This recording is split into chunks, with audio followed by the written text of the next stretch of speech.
Your heart is pounding. Your palms are sweating. You know that cold, tight knot in your stomach. In 10 minutes, you've got a huge job interview, a terrifying speech, or a conversation you've been putting off for weeks. And your mind, instead of helping, has become your worst enemy. It's just screaming at you with 100 different what-ifs. What if you freeze up? What if they see right through you? What if you completely fail? This feeling, this prison of anxiety, is something we all know. But what if I told you there's a Roman mind trick, an idea used by emperors and philosophers over 2,000 years ago that can instantly destroy this fear? Not by pretending the fear isn't real, but by totally rewiring how you face it. In this video, I'm going to show you one simple Stoic technique that will fundamentally change your relationship with fear and give you back your power when you need it most. So what is this crippling fear really? Where does it even come from?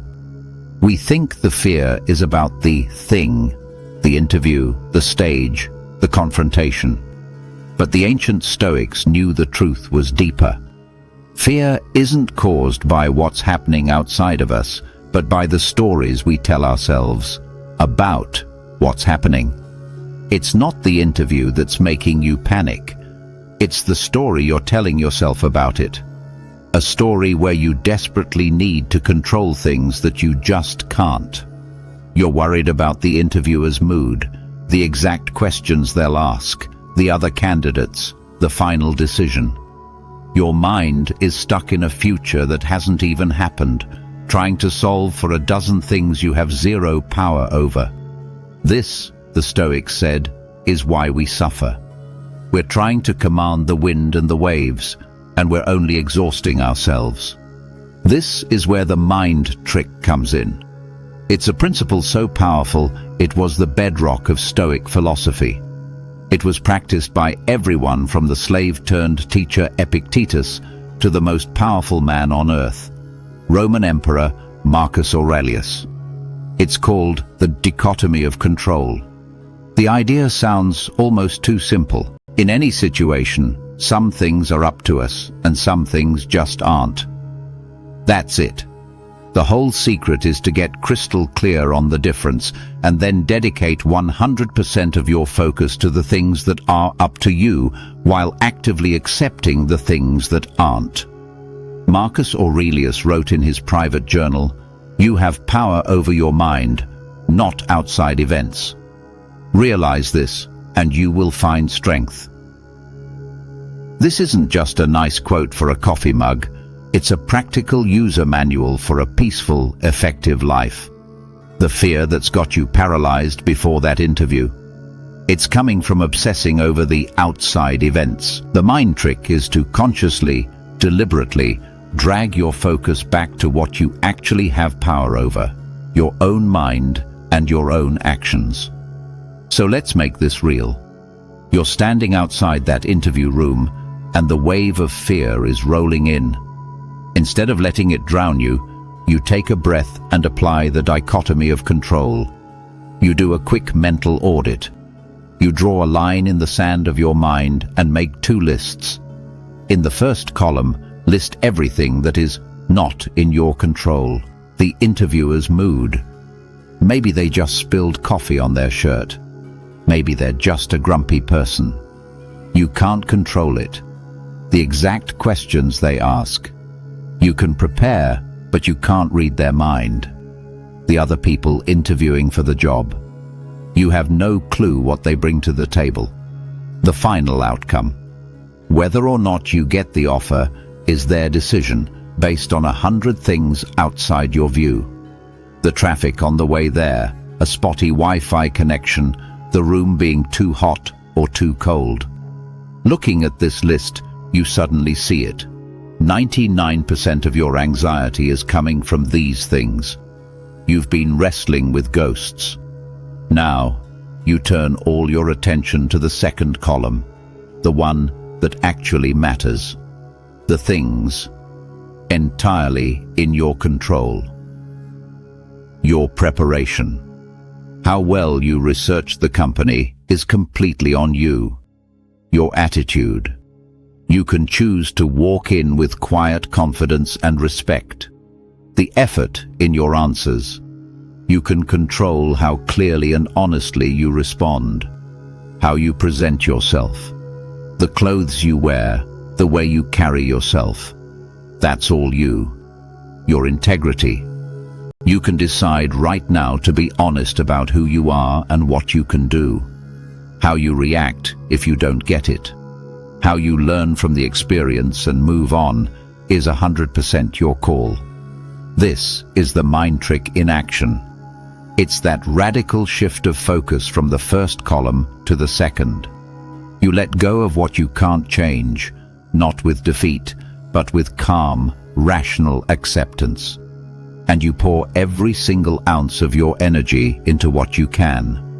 When you do this, something amazing happens. The fear doesn't just evaporate. You might still feel the adrenaline, the butterflies, but it has no teeth. It's like a roaring lion that's now locked safely behind a cage. You can see it, you can hear it, but it can't touch you. The paralysis is gone, replaced by a clean, sharp sense of purpose. Instead of your mind racing with, "What if they?"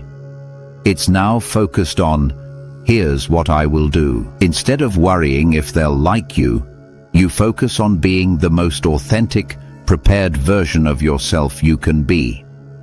Your mission is no longer to get the job. Your mission is to give the best interview in your power to give. The outcome is secondary. Your effort is everything. This reframe is incredibly liberating.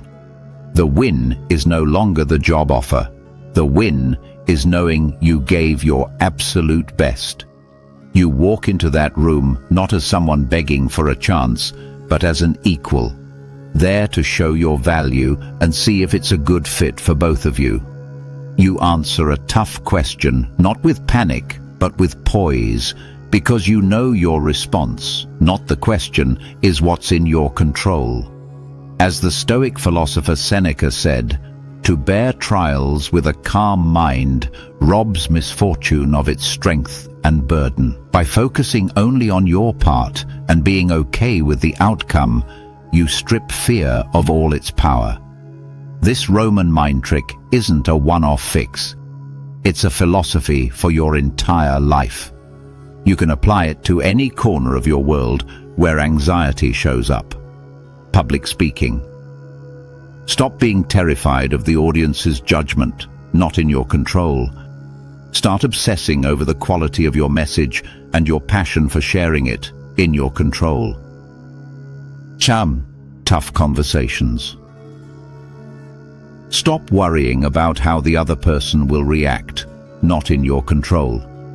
Focus on speaking your truth with kindness and clarity, in your control.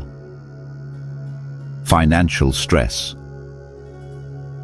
Stop panicking about the global economy, not in your control. Start focusing on your budget, learning new skills and your work ethic, in your control. Once you get a handle on this, you can even take it a step further with another Stoic practice. Premeditatio malorum, the premeditation of evils. This is where you actively imagine the worst-case scenario. You picture yourself totally bombing the interview and not getting the job. You see it, you feel it, and then you realize you'd be fine. Life would go on. By facing the worst in your mind, the real thing loses its terror. You've already met the monster, and you know you can handle it. The power of the dichotomy of control is how simple and immediate it is. It doesn't ask you to be a robot or pretend you don't feel fear. It just asks you to be smart about where you put your energy. Fear is born from a mind that's lost in a future it can't command. Strength is born from a mind that's focused on the present and dedicated only to its own actions. You can't control the world, but you can always control your response to it. And in that choice, you'll find strength, resilience, and a deep sense of peace. So here's your challenge. The next time you feel that wave of fear or anxiety, no matter how big or small, just stop. Take a breath. Draw that line in the sand. Make your two lists, what you can control and what you can't. And then deliberately shift all of your energy to what you can control. Let me know in the comments what challenge you're going to use this on. I'd love to hear how it goes for you. And for more practical wisdom to build a truly resilient mind, make sure to like and subscribe. Don't let fear make your world small. It's time to take your power back.